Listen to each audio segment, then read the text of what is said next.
So what we're going to talk through today are a couple of key things. First of all, we're going to talk through the focus areas for the summer. There are really two of them, and I'll highlight what you can do for each one, a few options for both.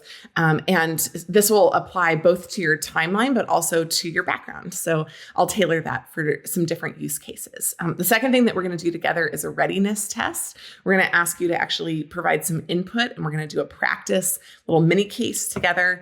This is something that we do with all of our school partners, and these readiness tests are really helpful for self-assessment to try to decide whether or not you are at the very beginning of your prep process, in the middle of your prep process, or close to the end of your prep process. Then I'm going to talk through the recommended prep timeline. We'll talk through the key milestones that you really need to meet, especially I've designed one for those of you that are interviewing this summer. For everyone else who's interviewing later, I'm going to recommend something similar, like you should start now, but we're going to just stretch that timeline out a little bit. And then at the end, I'll talk through some of the resources that you've got access to on Management Consulted, both our free resources, which are extremely plentiful, and also some of our paid resources as well. So really, you've got two focus areas in the next 12 weeks that are really critical if you're thinking about going into consulting anytime between now and interviews that happen a year from now. And the first one is that you need to make sure that you're building your resume and your experience. There are, every week, right, Japheth, probably 50 people are writing us saying, is my resume good enough to get into consulting? Because I don't want to invest in case preparation. I don't want to invest the time. I don't want to invest the money in case preparation if I'm not good enough for the experience. And many times we'll say yes, but many times we'll also say no. And we'll provide some feedback, not just on the quality of your resume, how it's written and what it portrays, but actually what's missing, right? Sometimes you're just missing experience. And so I'm going to just walk through a couple of the options. And on the next slide, I go into a little bit more detail about ways that you can spend the next 12 plus weeks building your resume or building your experience. The point, by the way, of building your resume isn't just for somebody else. It's also for you. If you go and you do something that's like consulting and you really don't like it, that's awesome. I'm super grateful that I took a year after graduating from undergrad to go and do medical stuff because I discovered I don't like medical stuff. And I would have spent my whole life in medical school and in a medical career, and it wasn't for me. And so sometimes this investment is as much for your resume and your opportunities as it is for you and your own discernment for your future. So the four best options for ways to utilize your time. And this is kind of depending on who you are and what your options are, right? If you're an undergrad, you're going to have access to all of these. If you're a working professional, you're only going to have access to a couple of them. And so let me just walk through a few of those, right? The first one is summer internships. Certainly, if you have a break in the summer, if you're currently unemployed, or especially if you're in an undergrad or a master's program, summer internships are incredibly powerful. It's just really important for you to recognize that summer internships are early recruiting tools for the firm. So while you're getting good and valuable experience, the firms are looking for people that they want to hire back. Which is why summer internships aren't available to everyone.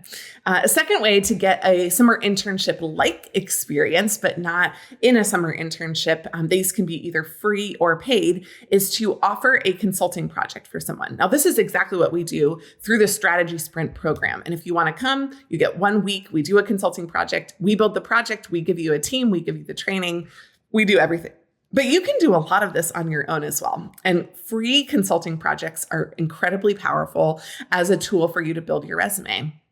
And I'll talk a little bit more about this on the next slide, but just at a high level, usually you will go and offer your services to either a nonprofit or a business. It can be somebody who's a family member, a friend. It can be a person who's working in a startup accelerator at a university in your town. And if you haven't worked with your local EDC, Economic Development Corporation, they will also often have recommendations for companies.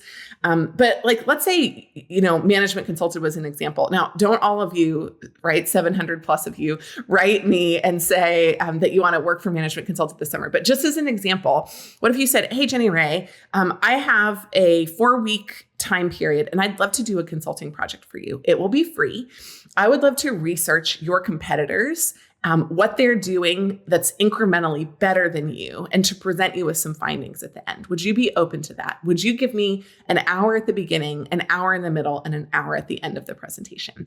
Great. Let's talk a little bit more about the 4 options for the ways to use the summer to build out your resume, right? I've already mentioned a couple of these, but just to make it visually clear and a couple of recaps. First of all, getting a job. I want to make it very, very clear that firms do not care how much you get paid or if you get paid. It's the quality of the experience that matters to them, which is why brand names really matter. Why do brand names matter? Well, usually brand names both have a very competitive process to get in. So it's a proxy for this person is really competitive. It's kind of the same as a target school, right? They have a competitive process for you to get into a university. And so the same thing applies when it's a brand name. Also, they usually have a structured process where they're teaching you something. Those skills are mildly valuable. A lot of consulting firms really trust themselves to teach you everything you need to know, but it can be helpful. But also, they're a good litmus test for your ability to succeed in a structured and corporate organization. That's one thing that having only startup experience wouldn't necessarily give you. Just a couple of other suggestions for offering free projects. I mentioned accelerators, the EDCs, economic development corporations, family, friends, businesses that you admire. I mean, reach out to them on Instagram and see what the heck happens. But also don't forget nonprofits. Some of your favorite nonprofits, local or international, might have a project that they'd be super thrilled for you to help with. And nonprofits, of course, are always fairly cost sensitive. So it can be a really good way for you to and structure one of those projects. Let me just be clear. If you're going to offer a free consulting project to someone, it is your job to say what you will do for how long and when it will happen. If you provide an unstructured free project to somebody, they are unlikely to say yes or for you to get a good experience out of it.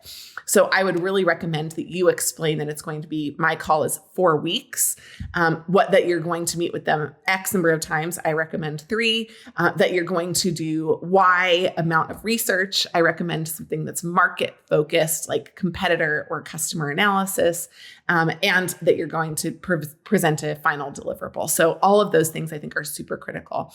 In fact, in 2020, if you go back in the archives on our website, we wrote an article about this because so many people had their summer internships canceled. And it became, we had like 750 people that went through and created their own free consulting projects, which was a really powerful move in that really uncertain time. We're kind of in an economic time that's a little wobbly again, so it might be a good time to apply those same learnings.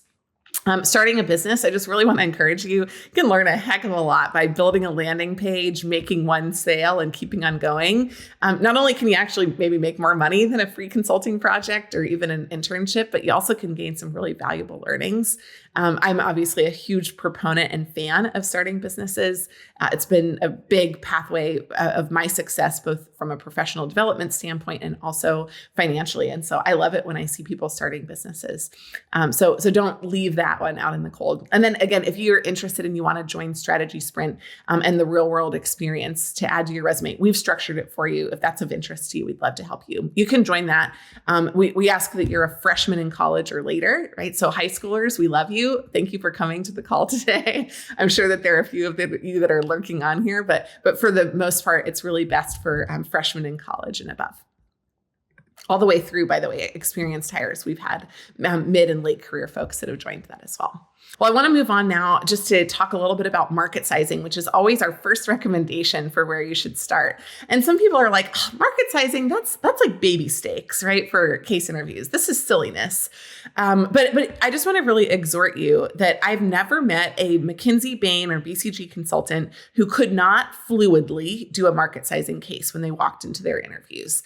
It is a proxy for everything else you're going to need to know. And so while market sizing alone doesn't prepare you for interviews, being unprepared for market sizing is a leading indicator that you are not ready for other case interviews. And so, they can be a part of round 1 interviews, but they can also be used as standalone in round 0. And I'll give you a couple of specific examples. If you're at a non-core school going through networking, many times somebody will run you through a 15-minute mini case. Often includes a lot of market sizing because those are the easiest to create. And your ability to do it or not do it, it's like a binary decision that they're making. It's not, did you do it perfectly or did you do it great? It's just, did you do it or did you not do it? So a lot of people are going to fumble in that kind of question if you're coming through a non-core school without a culture that's planning and prepping and focused on consulting.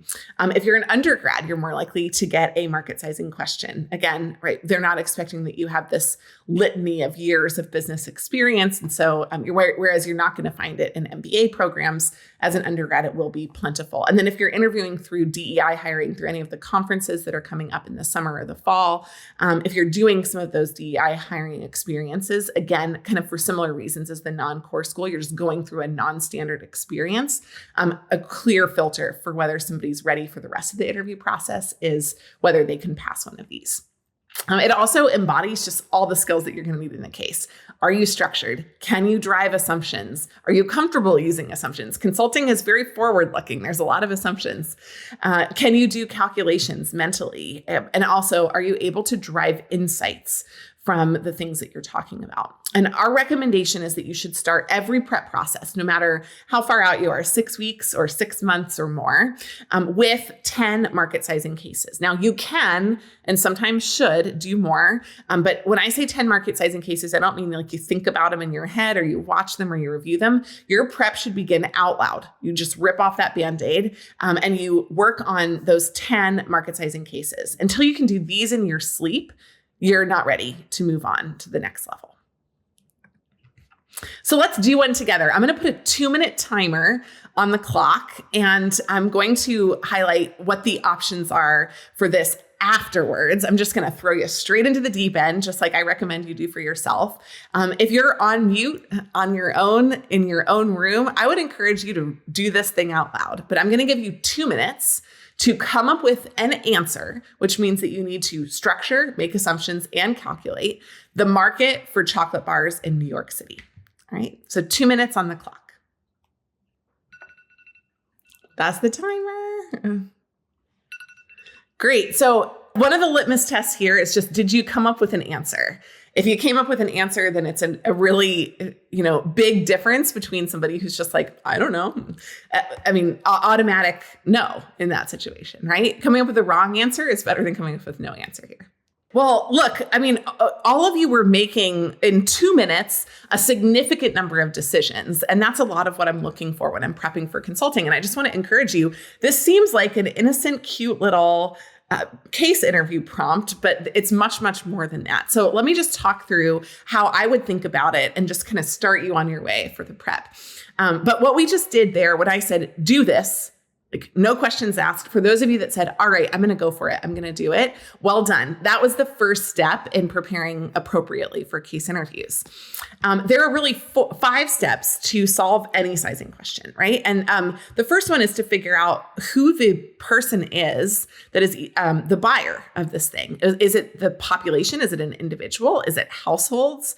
Is it businesses? Like in my household, we actually share chocolate bars. In some households, some households have a dark chocolate and a milk chocolate lover. Some of them have a dairy-free and you would have to think about whether or not that's the first decision that you'd want to make. Then you're going to break that into usually 3 or 4 different segments. You're going to identify the percentage of that who own or buy, the frequency that they purchase them, and what the average price is. And so I put together, using this kind of metric, one example of the way that you could think about a question like this and what I would expect a top performer in this kind of environment in 2 minutes to have come up with on their paper. I wouldn't necessarily have expected you to be able to talk through the justification of all of your assumptions and complete the math in 2 minutes, but I definitely would have expected that you could have come up with this structure on your paper. So let's say that you start with the population of New York. Again, you have to start by making some assumptions. Do you use the population of New York City, which is much smaller than the population of the New York metro area? Which one do you use and why? I would argue here that if you're thinking about selling candy bars, you'd think about the New York metro area, but you could have made the other argument and I would have been fine with it. You just have to kind of decide what the number is and pick a number. I would have broken it up into 4 segments, and I just didn't have space on here, but the last one is actually 61 to 80 plus. And the segments need to not be overlapping and they need to complete everybody.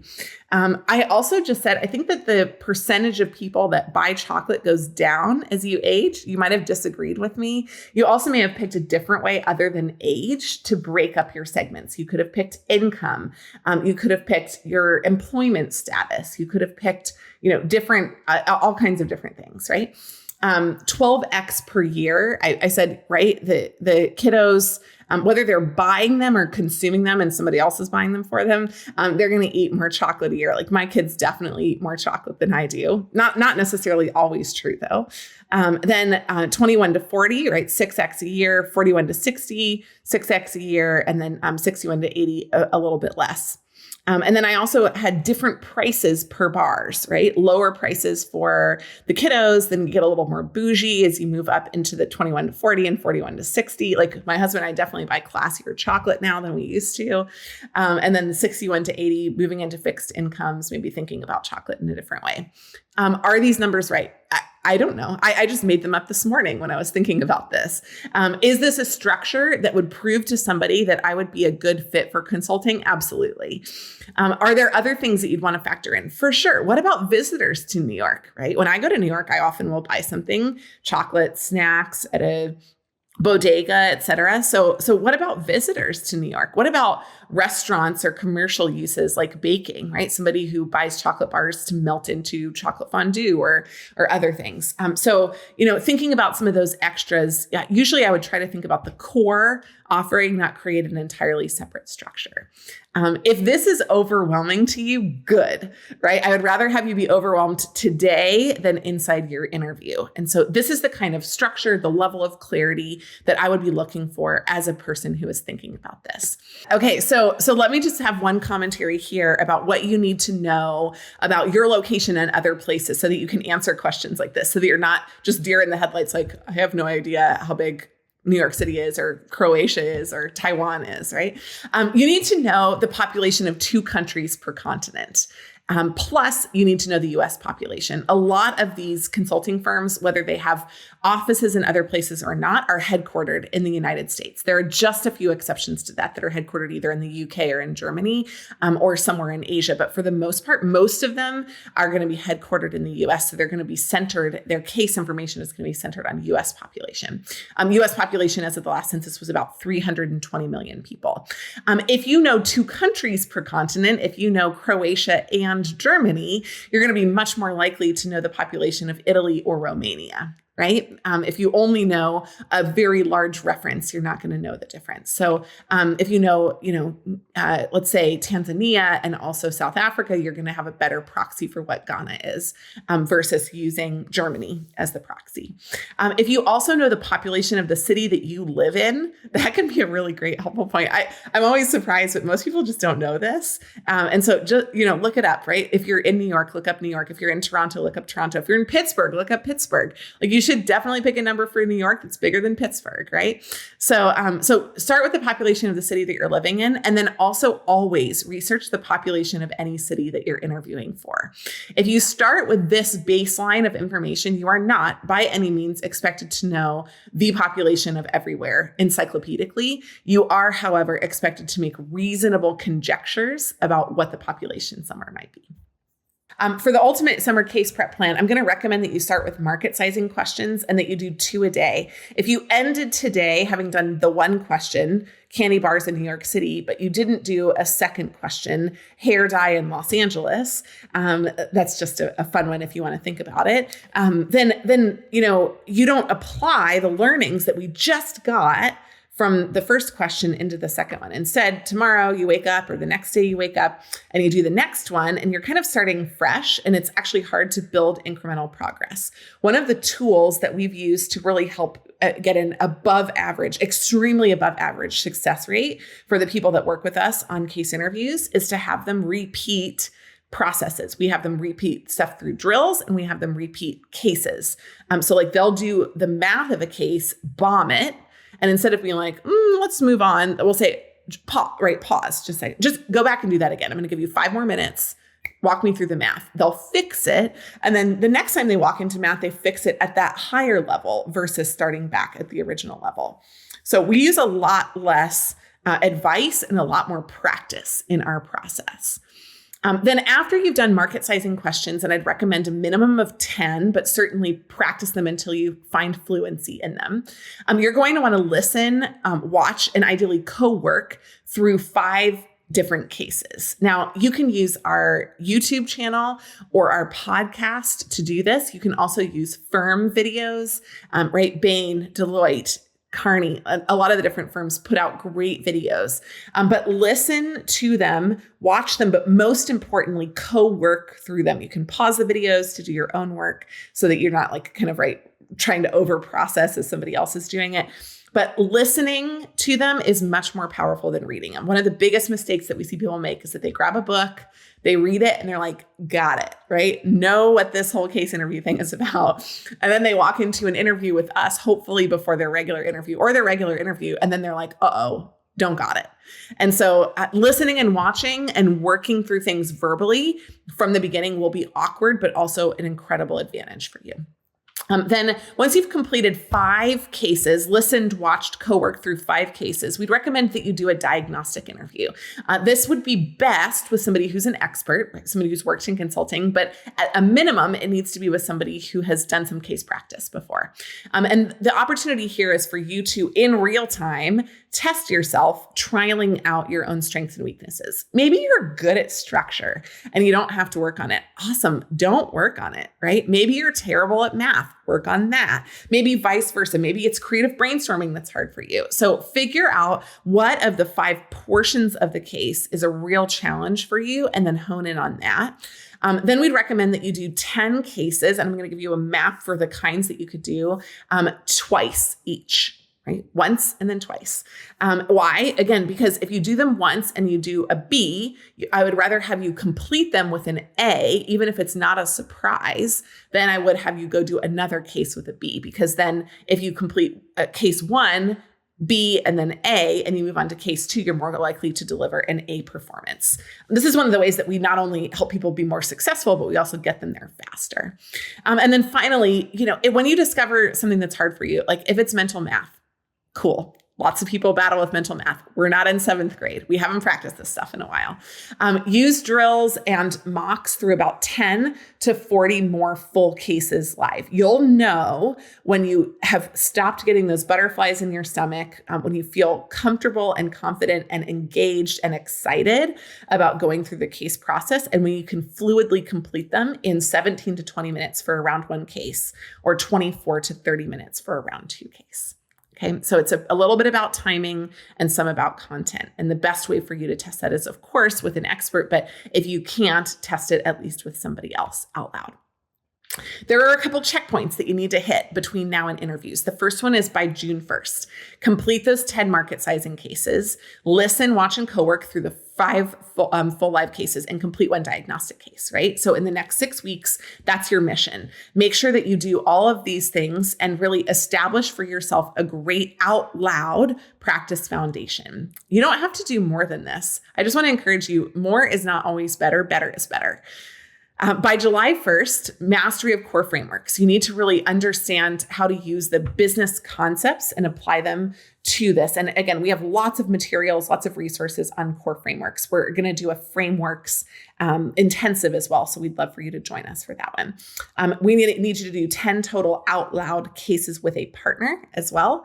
And then practice telling your fit stories. A lot of people leave this until the very end and they don't get comfortable enough telling stories. And actually in the second round, when everyone can do a case, the fit is the difference between an offer and not.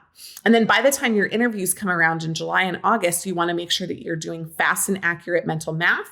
You're comfortable with different kinds of mental math, charts, graphs, etc. That you're very good at structured, out loud, on the spot, spontaneous, creative brainstorming, and that you've had broad exposure to different case types and firm styles. Our general recommendation is that you're going to do a total of your first 10 cases as a representative sample from across business types. 4 profitability cases, 4 market study cases, and 2 M&A cases. Now, we've designated inside our case bank, which is over 500 cases, what these different types of cases are so you can pick unique types if you have access to that. Black belts have access to it. All Access Pass has access to it. Case Interview Bootcamp has access to the case bank.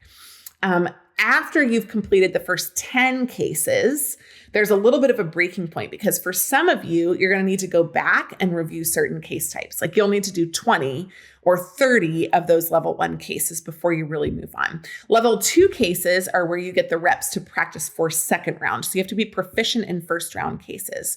So many undergrads are not ready to move on to level 2 cases. Many MBAs, however, are. And then, of course, if you're an experienced hire, you're going to find that you're probably going to move faster into the level 2 cases if you practice the level 1 cases effectively. And then finally, creative and advanced cases, right? One of our colleagues, Kit, he talks about his first case, which was, should the Washington, D.C. Zoo acquire a panda? Like, there's no framework for that. Is that a profitability case? Maybe, but it's not super clear. So these creative and advanced cases, which we also have inside the case bank, are ones that you should save toward the end. Don't bend your brain too much at the beginning. Really focus on the solid mechanics of good case performance. Awesome. So just to layer that on this slide, this case problem matrix, I just kind of want to highlight based on where you are, what you're more likely to get, right? If you are an MBA, you're going to focus on the right-hand side of this chart. More complicated cases are going to include profitability plus, right? They're going to be external cases that include revenue growth, market entry, and market share decline, which is not just profitability, but profitable growth. M&A cases are about profitability realized through a transaction, financial buyers and strategic buyers. So the 5 cases on the right-hand side for my MBAs are going to be the cornerstone of what you're going to want to spend a lot of your time on. However, even though on the left-hand side, we're going to find more undergrads and master's students, estimation and internal cases. If you don't come from a financial background, if you come from the nonprofit sector, for example, please, if you're an MBA, advanced degree, or experienced hire, do some of these internal and estimation cases as well. But this is just the map, right? On the slide, there are 10 orange boxes on the bottom. If you do one of each of these types of cases for your first 10 cases, then that's the 10 case checklist for kind of working through your first 10 cases where you go through the case and then you review it afterwards. Again, a breadth of the problem types is going to be a lot more important than industry breadth, but there is also a significant industry split that's represented inside our case bank.